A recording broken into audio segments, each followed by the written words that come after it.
Is in no need of an introduction. Academy Award-winning filmmaker and Emmy Award-winning TV host Michael Moore has long been a household name. And movies aside, has never been shy about his politics, including, perhaps especially, right now. This past week on his podcast, he called for Joe Biden to resign and allow Vice President Kamala Harris to become both the president and the Democrats' 2024 presidential nominee. He tweeted this plea to Biden, quote, "Be the one who not only stopped Trump, but also the brave man who gave us our first woman in the Oval Office. She will complete your mission and we'll stand beside her. This is your moment in history. Do the right thing." Michael's feelings are so strong on this subject that he was even on MSNBC last week calling the Democrats' encouragement of Biden to stay in office a form of elder abuse. Michael has also been a vocal critic of Israel's war in Gaza and the Biden administration's support for it, calling it a slaughter that needs to stop. And Michael Moore, host of the Rumble with Michael Moore podcast, joins me now. Michael, thank you so much for coming on the show.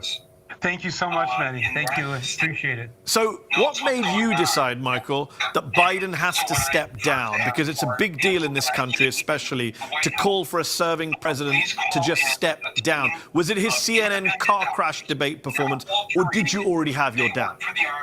Well, yes, I had my doubts. I've had my doubts since October, and I said so on my podcast at the end of October that Biden has now defeated Biden and probably will not win. But just to back up a bit, thank you for clearly stating exactly what I said over the last week, that I'm not just asking Biden to step aside. I'm saying that the question that everybody was asking after the debate, is he fit for another 4 years? The question to me was and is he fit to serve another 4 days? Because what I saw, and anybody who has seen their grandparents or parents in that state knows what's going on. And so what I first asked for is that the White House, please call in a team of independent doctors, not Walter Reed. They work for the Army. He's the commander-in-chief. That means he's the boss. I don't want to hear from them. I want an independent neurologist or a team of them to do a medical evaluation. That seemed like the kind thing to ask for. Because I have to say, and I've been very critical of Joe Biden since October 7th, but I also have been very supportive of him, as has Bernie. Yes. Those of us who worked for Bernie, I learned working on the campaign with Bernie back in 2020 that he really likes and respects Joe Biden, and they're friends. Why do you think it is, Michael, that the left in particular, Bernie Sanders, AOC, Ilhan Omar, have come out very strongly in favor of Biden staying on, and we're actually seeing centrists like Michael Bennet in the Senate, Mikey Sherrill in the House saying he's got to step aside. A weird inverse. It is a weird inverse. I think that they have the same position I have, which, weirdly enough, we believe that Joe Biden is the most progressive president of our lifetime. If you seriously look at the progressive record, yes, from JFK to Jimmy Carter, God bless him, and Bill Clinton and Barack Obama, it's amazing how much Biden has done. I was so proud of how much of Bernie's essential platform that once Biden was elected and then in the White House, he took on a lot of what we were all pushing for in terms of the issues of student debt, of climate, of the fact that we still have a $7.25 minimum wage. Biden has worked very hard to undo the last 40 years since Reagan.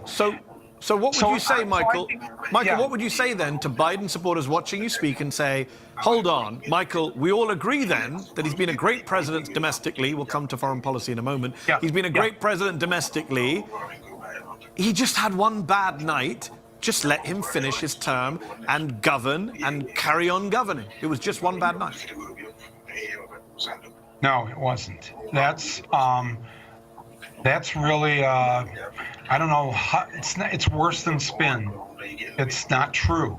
Yeah. I would say to these Democrats who are, backing him, that do you have a grandparent or four? Because you know what? Every human has four grandparents and two parents. And if you're over the age of 40, you've probably seen at least one of them reach this age, and you've probably seen the decline. And it's heartbreaking. To me, that debate was heartbreaking to me to see. My first thought is, who let him out on that stage in that condition? Who would do that to their parent or grandparent? Or if you say you love Joe Biden, why was he on that stage that night? It wasn't a cold. Everybody knows it's not a cold. So I half agree with you and half disagree with you in the sense that I watched that and thought, oh my God, this is bad. And yes, it reminds me of elderly parents or grandparents. On the other hand, the Bidens don't have clean hands here. Jill and Joe are pretty ambitious people. They seem like pretty stubborn people. They've had 2 weeks since the debate, and they've been pretty defiant. Rather than engage with some of the criticisms, talk about some of the health issues, they've gone to war with the Pod Save America podcasters. They've gone to war with members of their own party. Now they're attacking George Clooney's vigor and energy because he dared to come out and say, a friend of theirs, that, this is not the Biden of 20. They seem pretty stubborn. And I notice in the wide shot of you, we're both on screen right now, there's a doll, an RBG doll over your shoulder. I can't help but notice there.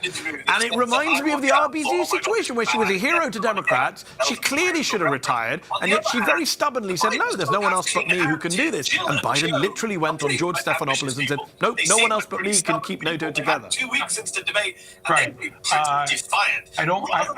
She's there for spiritual purposes. I agree with you. I'm not going to take her down, but I think we all realize now that was a huge mistake. Yeah, and it was stubbornness. Yes, but I'll disagree with you. Actually, I don't think they took it far enough to say that he and Jill have been defiant. I would go further and say he has been arrogant in this last week or two. Arrogant. Narcissistic. He has displayed Trumpian behavior in the sense of, remember when Trump, when he ran, said, I'm the only one. Yeah. I alone can fix it. Yeah. I alone can fix these. And to say that for Biden to think, and I don't think he thinks this, that he's the only one that is going to do this, or the only one that can defeat Trump, there's lots of evidence to show that he can't defeat Trump. And so I think sadly it's been narcissistic and arrogant to dig in and take this position when he is mostly beloved. So, with the exception of, we'll get to it, I think, in a moment when we talk about. Yes, we will. Yeah.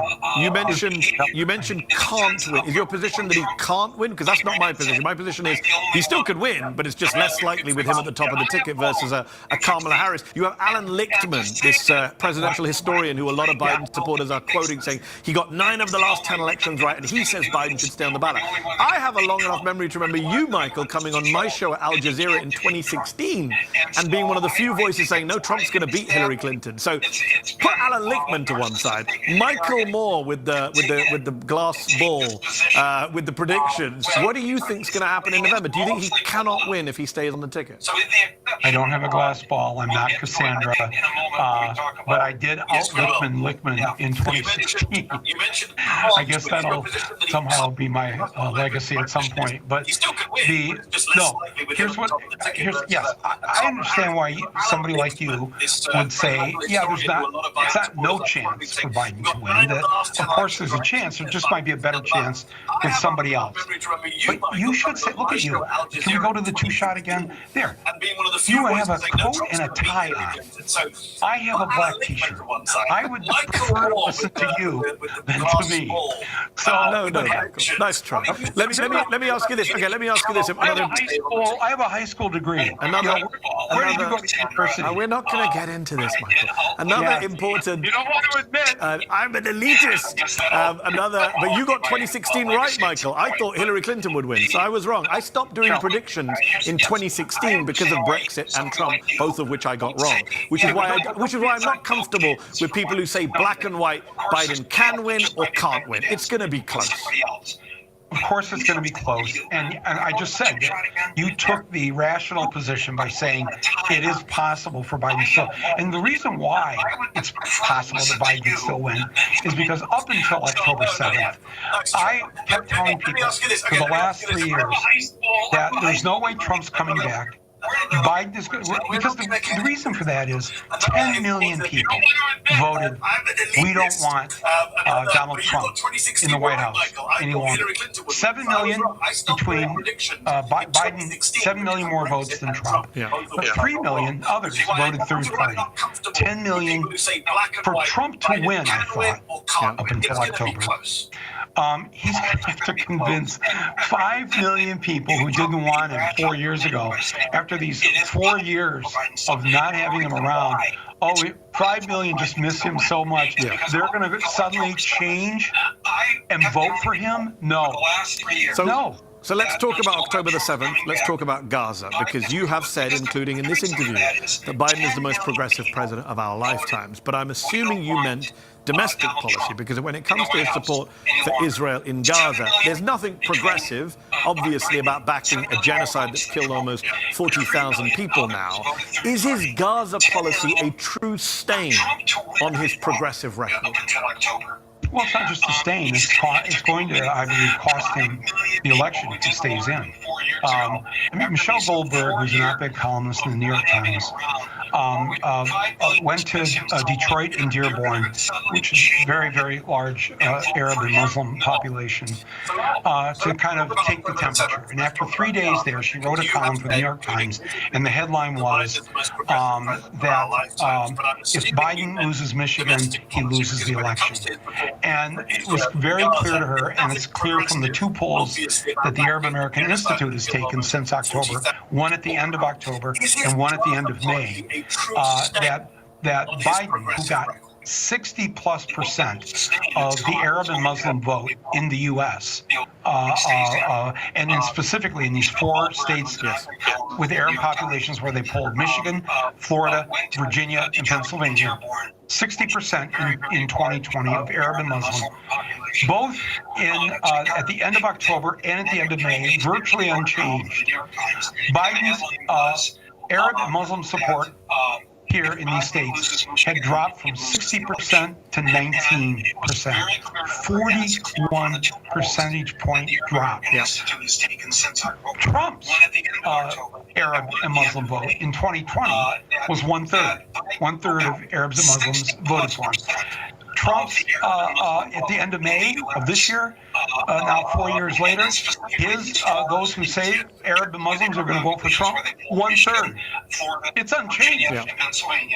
So the 41% who have dropped out of the Biden camp are people who are saying either we're going to vote, but we're not going to vote for the top line. We're not going to vote for president.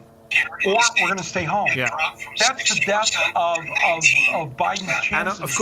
And of course, it's not even just Arab American or Muslim American voters. It's Black American voters, young voters, progressives, all of whom are outraged over the Gaza policy. And that's why I wanted to ask you, Michael. Have you? Can I say though? The reason I focused on Arab and Muslims in Michigan, we have 200,000 registered Muslim American voters in the state of Michigan. No, I agree with you. It's a disaster on that front. What I'm wondering, though, is just using this as a jumping off point for a broader question about Israel and American policy. Have you seen in the last few years especially in the last few months, a massive change in the Democratic Party base, which is now very much sympathetic to the plight of the Palestinians in a way it never has been before. And of course, it's not even just That goes without saying. I mean, just all the campus activity here in the spring was amazing. The things that people have been not afraid to say on television about the situation, which is not new. This is a situation that has been, it's 75 plus years old, and young people can't understand how this could be. Why is that? Well, first of all, young people don't like war, so Biden has lost a significant chunk of young voters because they're usually anti-war. Why is that?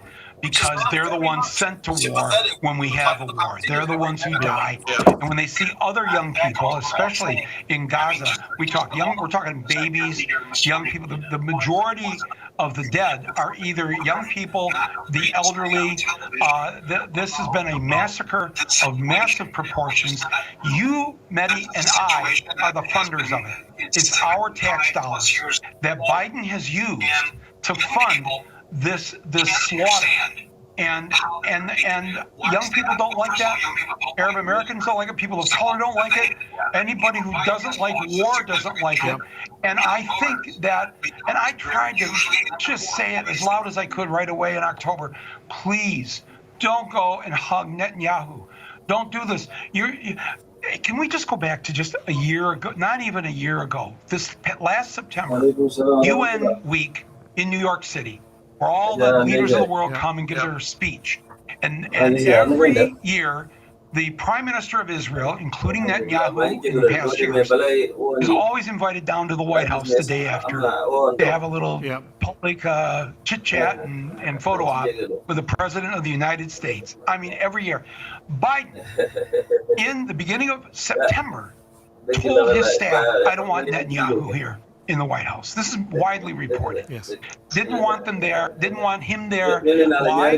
Well, there were all the demonstrations through the summer because he was trying to destroy their Supreme Court. But more importantly, he was already indicted for at least, I think, 3 felonies: bribery, fraud, something else.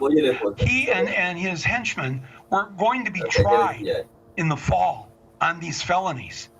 And once the war started, that was the end of any trial for Netanyahu. Everything got put and the end of any distance between Biden and Netanyahu, because he did hug him close. In 1 month, he goes from I don't want that bastard in the White House.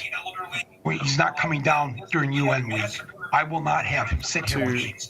To a little over a month later, getting on a plane and going and giving him a huge hug. And of course, Michael, Benjamin Netanyahu is coming to Congress this month to address at the invitation of the Republicans, but Chuck Schumer and Hakeem Jeffries co-signed that invite.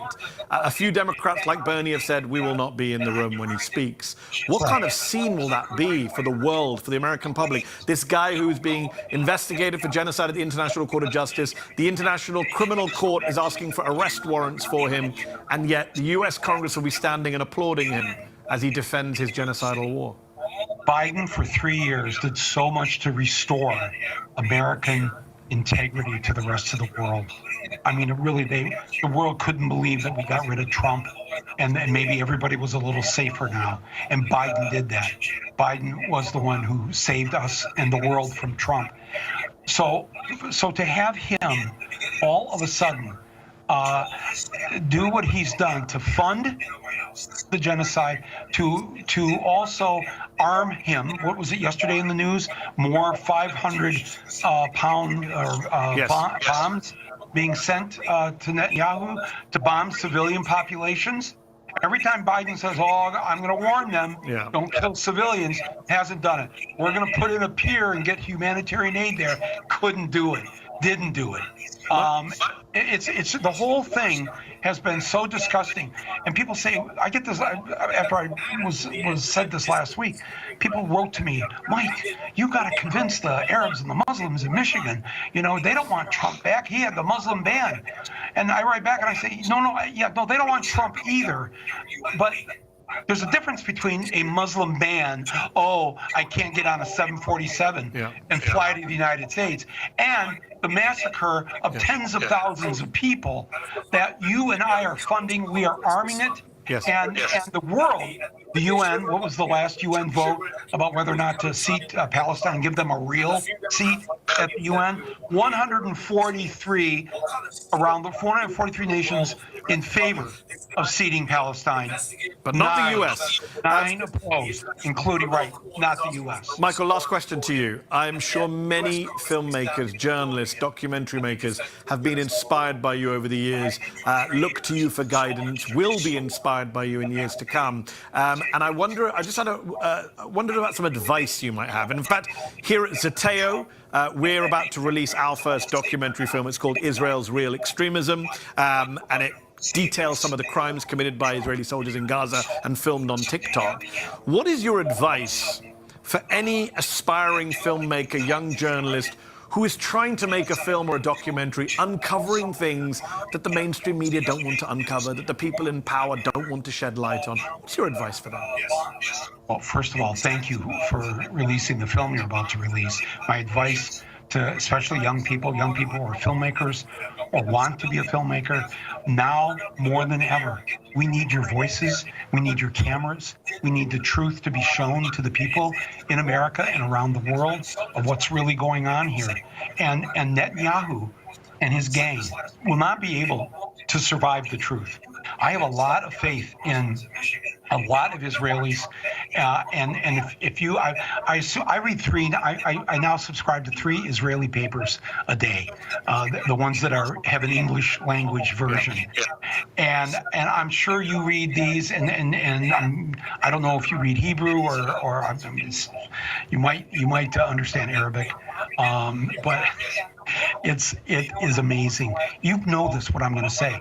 The Israeli press is robust. Yeah.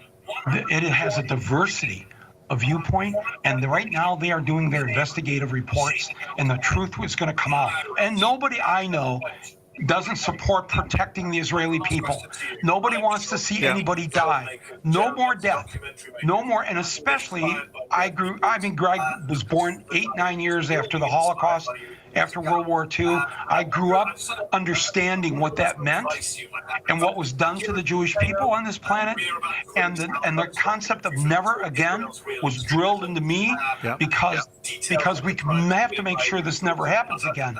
But the fact that as I belong to Jewish Voice for Peace, I'm not Jewish, but I belong to it, and one of their main platform positions is Israel and the Israeli people are no longer safe when we, meaning the Israelis, are executing and slaughtering civilians just willy-nilly.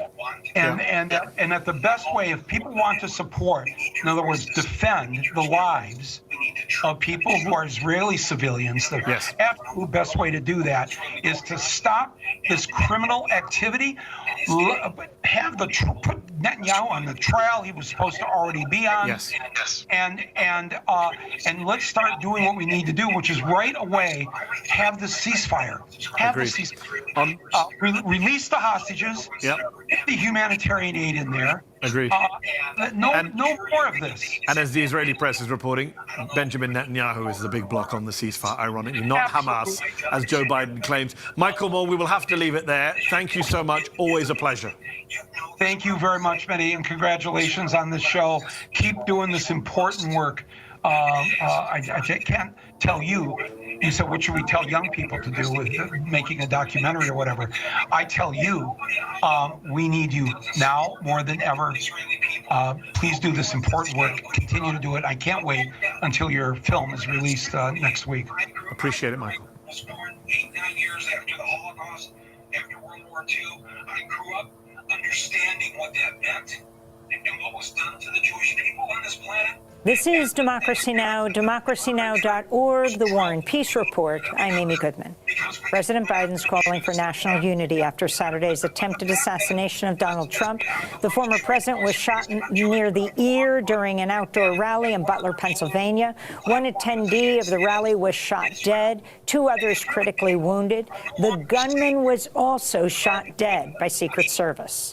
On Sunday night, President Biden gave a primetime address from the Oval Office. There's no place in America for this kind of violence, for any violence, ever. Period. No exceptions. We can't allow this violence to be normalized. You know, the political record in this country has gotten very heated. It's time to cool it down. We all have a responsibility to do that. Yes, we have deeply felt strong disagreements. The stakes in this election are enormously high. The FBI is continuing to investigate Saturday's shooting. Authorities have identified the gunman as 20-year-old Thomas Matthew Crooks, who lived in the Pittsburgh suburb of Bethel Park, not far from where the rally took place. Investigators believe Crooks acted alone, but have not yet determined a motive. The AR-15 used in the attack had been purchased by his father. Secret Service snipers shot Crooks dead soon after he opened fire. Part of the investigation centers on how the gunman managed to get on top of a nearby building located about 400 feet away from the stage with a direct line of sight on the stage. Some Republicans directly cast blame on the Biden campaign. Republican Senator of Ohio, J.D. Vance, being considered a top vice presidential running mate of